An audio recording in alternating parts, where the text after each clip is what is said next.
जंगली रमीच्या नादात कितीतरी तरुण अडकल्याच्या बातम्या नेहमीच कानावरती येतात आणि अशीच एक धक्कादायक बातमी आहे कल्याणमधनं। जंगली रमीच्या नादात एक तरुण चक्क चोर बनलाय। नमस्कार, मी ऋतुजा। संपूर्ण बातमी बघण्यासाठी जर का आपल्याला JPR चॅनलचं आपलं कोकण हे चॅनल दिसत नसेल तर आजच आपल्या जवळच्या केबल ऑपरेटरशी संपर्क साधा आणि जाहिरात देण्यासाठी सुद्धा खाली दिलेल्या नंबरवरती संपर्क साधा। बातमी आहे जंगली रमीमुळे एक इसम चोर बनल्याची।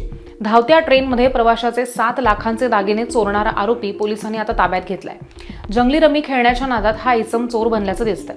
योगेश चव्हाण असे ह्या तरुणाचं नाव आहे, तर तरुणाला कल्याण रेल्वे क्राईम ब्रांचनं पुण्यातनं अटक केली। सिद्धेश्वर एक्सप्रेसमध्ये सोलापूर ते कल्याण दरम्यान ही घटना घडलेली होती। पोलिसांनी CCTVच्या सहाय्यानं ह्या तरुणाला अटक केली।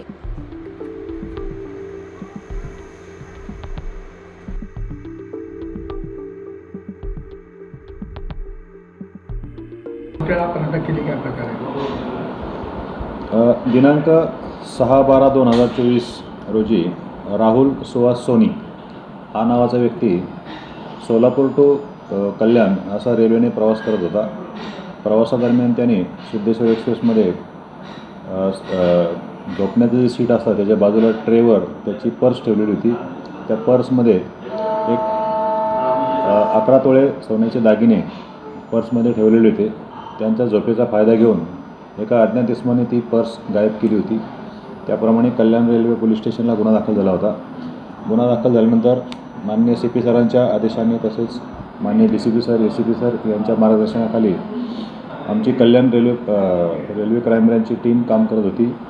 मग त्यांनी सर्व ठिकाणचे CCTV चेक करून योगेश निवास चव्हाण राहणार चाकण पुणे याला CCTV तसेच तांत्रिक तपासाच्या आधारे त्यांना अटक करून पुणे येथून 2 सोनाराकडून 111.430 ग्रॅम सोन्याचे लगड जप्त केलेली आहे आणि सदरचा गुन्हा उघडकीस केला आहे। कसं झाली चोरी करायचा? हा रेल्वे प्रवासात जे झोपलेले लोक असतात त्यांच्या झोपेचा फायदा घेऊन त्यांच्या मौल्यवान सोन्याचे दागिने पर्स बॅग ही चोरी करणे हा त्याचा 1-2 ठिकाणी आम्हाला तो दिसलेला पण आहे। त्यावरून त्याचा चोरी काय करायचं? चोरी का करायची? चोरी तो ऑनलाईन जंगली रमी खेळण्यासाठी त्याचा वापर करत होता। त्या सोन्याचे दागिने विकून ते पैसे त्या ऑनलाईन जुगार खेळायचा, त्याच्यामुळे त्याने ते पैसे सर्व खर्च केलेले.